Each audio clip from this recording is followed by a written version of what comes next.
Hey everyone, it's Hutch here, and this is Module 1, Lesson 6. I think you're going to go really fast through this because of all of our activities we've already done. I've been pushing this skill the whole time, and so I'm guessing you're probably pretty fluent with it already. So let's go ahead and get started. This is all about just problem solving using proportions, and you can use any method that you want, but we really have set up some specific methods that work really well with this. So I'm just going to fly with those and you can follow along and let's get going. So first of all, it says the wait time to ride a roller coaster is 20 minutes when 160 people are in line. And they want to know, well, how long would it be if 240 people are in line? So I noticed the original ratio right here. Okay, and we have 20 minutes for 160 people. Okay, and so let's go ahead and just follow the order that we see it because order matters, and write down our original ratio. It's something I've said to you every single time. And then set it equal to the ratio that we want to create. So we want to know, well, what about if there's 240 people? Okay. And so I need to put that in the denominator with the other one, and then we have x. And we know that there's a couple ways to solve this. We can find what the multiplier is, okay, meaning times something over something, meaning that makes one whole, or we can do cross multiplying or means extremes. Okay, so let's go ahead and just see if finding the multiplier works. So we're wondering 160 times what gets 240. So I'm going to go ahead and pull up my scientific calculator. And we'll do 240 divided by 160 to find the multiplier, and it's just 1.5. So since it's not a repeating decimal, this works really well. And so we can do the 1.5 times the 160 people, or sorry, times the 20 minutes. And it'll tell us how many minutes for the 240 people. And so x is 30 minutes. And there we go with our answer. Let's have you go ahead and try the check on your own, imitating the same thing. Okay. So if you want to pause the video, you can and then check. If not, you can just follow along with me again. So here's my ratio, that amount for 5 games. And it says, what is the cost for 11 used games? Use any strategy. We know that we always put price on top. Okay. So we have $49.45. Price for 5 games. So I'll just do a G here. And set it equivalent to what you want to find out. So my money is going to be my unknown X. And I want to know what it would be for 5 or 11 games. So again, we can find the multiplier. And so we're wondering 5 times what makes 11. So let's go ahead and do 11 divided by 5. It's 2.2. So since it's not a repeating decimal, we can multiply 2.2 over 2.2, okay, which is just one whole. And then let's go ahead and do the multiplication in the numerator. So 2.2 times the 49.45, and we get $108.79 for our cost, okay, for 11 games.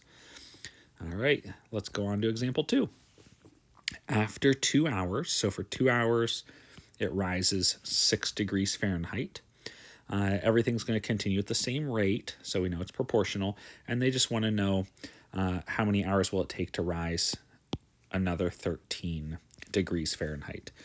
Okay, so we have, we could do hours per degrees, or you could do degrees per hour. Okay, for this one, I'm just going to do degrees per hour. So 6 degrees Fahrenheit for 2 hours. Set it equivalent to what you want the new ratio to be. Okay, and since they're proportional, we can do this. And so I put the 13 degrees and the same numerator denominator, and I have x equals hours.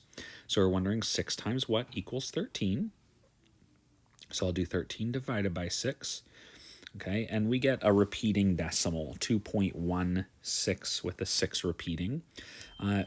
The preference would be to not use a repeating decimal. So for this one instead, let's go ahead and use means extremes. and I'll show you how it plays out. So I always do the multiplier with the x first, just as a habit. So we have 6x equals 2 times 13, which is 26. Okay, and now we just need to isolate the variable. So I have a 6 times x, so let's divide 6 by both sides. That creates one whole, and so I have x equals whatever 26 divided by 6 is. So let's go ahead and do that. And we get 4.3 with the 3 repeating. Okay, and that's hours. Now, I know we still have a repeating decimal, but we didn't do math work with the repeating decimal. We just have a repeating decimal as an answer. Notice also, it says how many hours will it take the temperature to rise an additional 13 degrees? About 4.3 repeating hours. Okay, and you can look at some things like what is 0.3 repeating. So is it 1/3? So there you go. So 1/3 is 0.3 repeating. So 4 1/3 hour. Okay, so if you wanted to write that instead, you could. And there we go. All right, go ahead and check this. So same thing, pause if you want, and then you can do the check, or you can just follow along with me. So Brooke bought 8 bottled teas for that amount. Assume everything's proportional.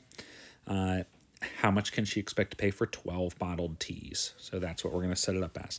Remember, we always put cost on top. So it's cost per 8 bottles. Be careful with your B. Make sure it doesn't look like a 6.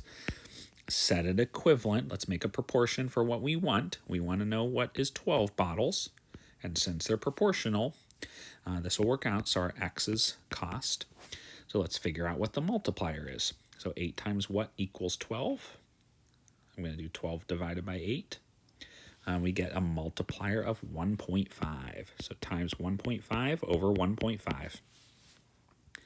So we have $13.52 times the multiplier of 1.5. And we get $20.28 is what she would be expected to pay. Okay. All right, let's go ahead and apply it. We know that usually applies are a multi-step, but let's go ahead and see. There's a ratio of type O to non-type O. So there's the order, and here's the ratio. So we know what's what. We have a type O and a non-type O. So I'm just going to do an O with like a line through it. It says, suppose there's 300 donors at the local blood bank drive. About how many would be type O then? Okay, so we know that we have 37 are O, and we have 43 that are not O. Okay, so let's go ahead and set this up and see how this would work. Okay, so if we have 37 to 43, this is 37 type O and 43 non-type O. Okay, and then if this is the ratio, what we want to figure out is what is the ratio that we could equal to, but it has to add up to 300 donors total. Okay, and they're wondering how many of that would be type O. So we want to like test some things out here. Either way, I know that this and this, if I added them together, let's see what we're at right now. So right now we're at how many total donors? 43 plus 37. So we're at 80 donors right now. Okay. So if we're at 80 donors right now, I sort of want to think, well, okay, I'm at 80 donors right now. I want to get to 300 donors. So let's see what the multiplier would be to get to 300 donors. 300 divided by 80 is 3.75. Okay, so to get from 80 total donors, when I added those up, to 300, I multiply by 3.75. So let's see if something like that works for changing it over to this larger amount. So let's just try it and see what happens. So if I multiply by 3.75 over 3.75, will I end up getting to that total 300? Well, let's find out. Okay, so 37 times 3.75. Okay, so we have this weird number of donors, 138.75. And then I have 43 times 3.75. I have 161.25. Okay, let's just see what those add up to. 138.75 plus 161.25. We do end up to 300, so our plan worked. The problem is you can't have partial people. Okay, and so this is the only thing that is a little bit off. But what I want you to notice is that's a little bit tricky here. Is they said about how many are type O. So this work we did was good work to try to figure out the multiplier to go from 80 to 300. And now that we figured that out, we're able to answer about how many are type O. Okay, and so my type O is here. So this is type O, and this is non-type O. So about how many are type O? Well, I mean, we can say 139 people are about 139 people are type O. Okay, so there's some other ways you could have done that. You could have just sort of guessed through it and done times 2 over 2 and times 3 over 3 and got closer and closer and checked. But I knew I needed to go from 80 total to 300. So that's why I just thought I'd start off like that. Okay, let's go ahead and take a look at your homework. So we have 1-6 practice homework. It's the same ideas. Like I said, I think you're going to do pretty well with it. For every 3 girls taking classes, there's 4 boys. Okay, let's go ahead and set that up in the order. So 3 girls to 4 boys. And set it equal to what you're trying to make. It says if there are 236 boys, then predict the number of girls. So we just need to put the boys in the boys section here in our proportion. 236 boys, X is the amount of girls, and so we can make our decision, right? Cross multiply means extremes, or go ahead and find the multiplier. I always like to just see if the multiplier is a nice number first. So let's do our 236 divided by 4. All right, and it's 59, so that works out really nice for us. So times 59 over 59, so show your work. And then we have 59 times 3 equals 177 girls. And we're all set, okay? Number 2 is going to be on your own, very similar to that. All right, number 3, a 6-ounce package of fruit snacks contains 45 pieces. So here's my ratio, and they want me to determine how many if I have 10 ounces. So we're going to set up a proportion, okay? And so we have, we could do ounces per piece or pieces per ounce. It doesn't matter. Typically, you would do pieces per ounce. So I am going to go ahead and set it up that way, but both will work and do the same thing. So 45 pieces for 6 OZ. Set it up. How many for 10 ounce? Does it go in the numerator or denominator? If you said denominator, you're right. And here's our X pieces. So again, we can find our multiplier. I'm going to do 10 divided by 6. Okay, and I have a repeating decimal. So we don't do work with repeating decimals. So let's do cross multiplying or means extremes. Again, I always start with the X multiplier first. So 6X equals, and then do the other one, 450. Okay, and now we're going to isolate the variable. So we have an X times 6, so we're going to divide by 6 both sides. Now that makes one whole, so I have X equals whatever this is. Okay, and so let's see, 450 divided by 6, and we get 75. Okay, and what is that? How many pieces? That's 75 pieces. And circle your answer. Okay, and then number 4 can be on your own. And then let's go ahead and take a look at number 5. So they're giving you wait times for 2 different rides, the carousel and the swings. Okay, and they're saying if there's 120 people in line for the swings, how long can you expect to wait on that ride? So I really don't care about the carousel. I just care about the swings, right? Okay, would you do minutes per person or people per minute? Okay, for this one, I would want to do the order that they give. I want to know how many minutes per person in line. So let's set up what we know, and we're just making sure that we are doing the swings.